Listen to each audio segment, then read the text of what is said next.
Welcome to the reading at Cage Gallery on 4th and 87, where a curved picture window waved and beckoned poets, artists, and the curious, me among them, to the black trench coat that was airily strange, approaching with, "What's all this poetry business, and what are we going to do about it?"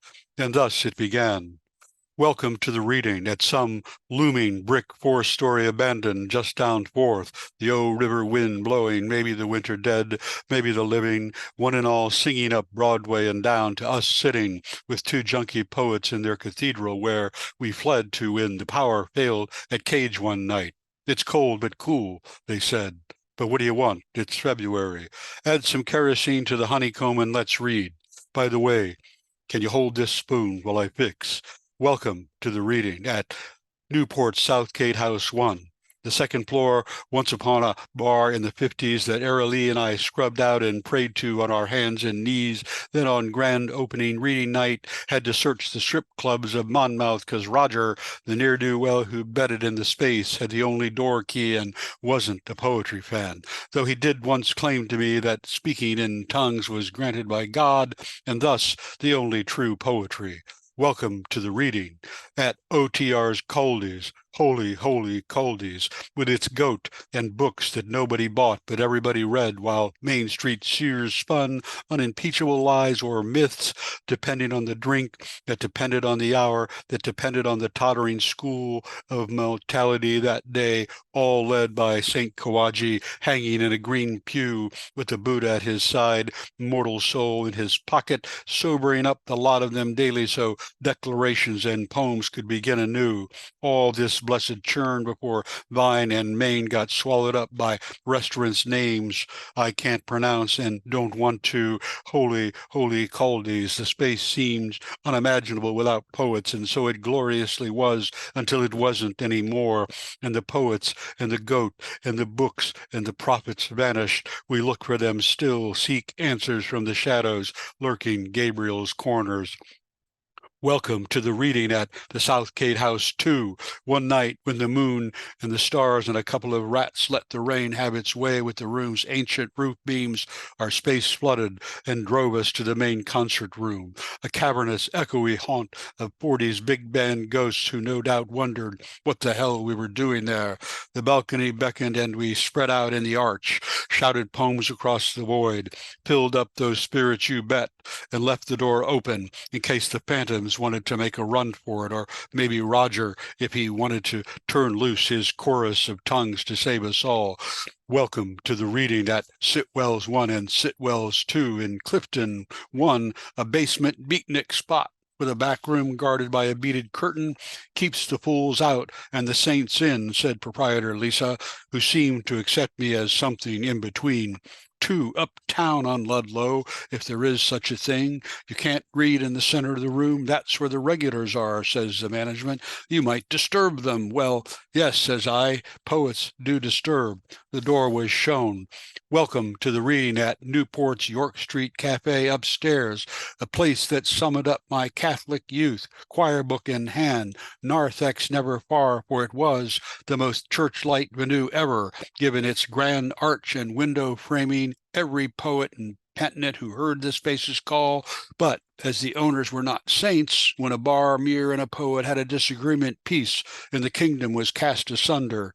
The door was again shown. Welcome to the reading at the Ink Tank storefront on Vine, the only reading series I ever knew born of a concept until the entrepreneur Kathy H. lost her laptop to a couple of junkies while we were outside between sets contemplating whether the sirens of the parkway were a sign of the apocalypse. Instead, maybe it was just those two same junkie poets who froze me out on 4th years before.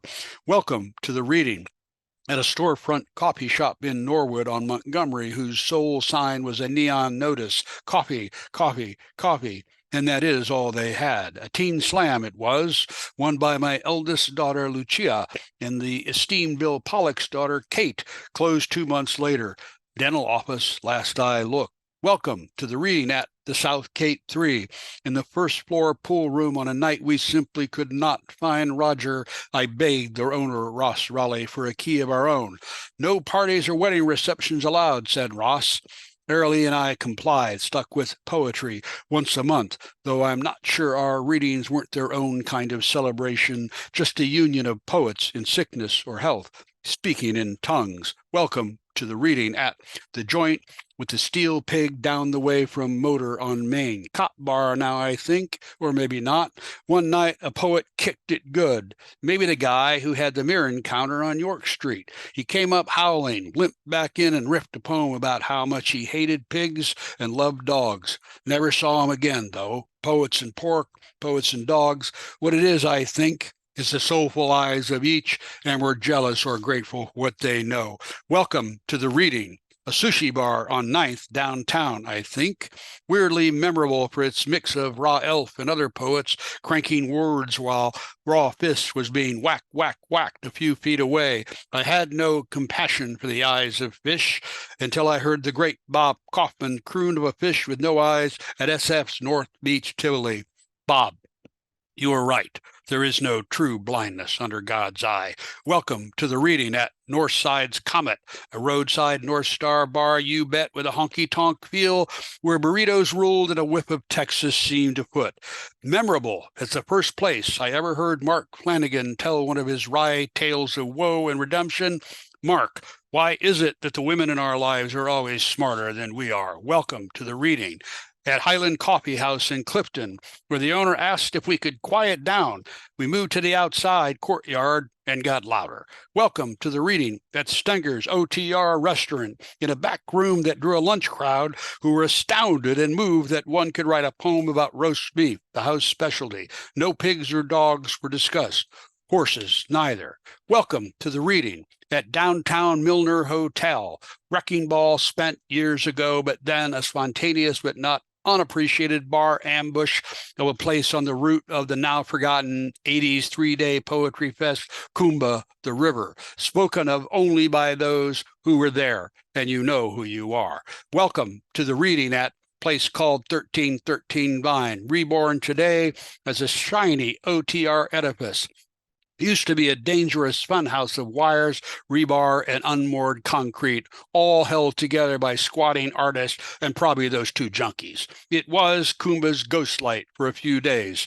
Maybe those voices are still humming under the eaves, holding the whole place up and living it up with the Caldy's crew and Roger, Airlie and Kawaji, looking out for the whole incorrigible lot. Welcome to the reading at the Southgate 4. 15 years down the road, Airlie and I, out on an afternoon run stoned, revisit the main bar where owner Ross Raleigh, stool-bound and lit, upon witnessing our arrival, said, "About time you guys showed up. When's the reading start?" "Blessed be you, Ross," says I, and Airlie offers a hand as the tongues begin their chant to the bellflower on 4th Street, to Caldy's, and to this and that lost place of coffee and books and words spoken into the ether. We are here, and we are not leaving, they say. I say, you say, welcome to the reading at Motor. Beloved word of mouth church of the ongoing spoken yawp, and blessed as the venue that has never thrown me or any other poet who stepped up and mouthed off and listened to their brethren. Who will be first? Is it you? Is it me? It starts now and will be evermore, because for it not to would summon up an unbearable silence that I cannot imagine. We are poet apostles who make the air and ourselves accountable with our voices, calling out the world and asking others to bear witness to what makes us human. Now, welcome to the reading. Welcome to the reading.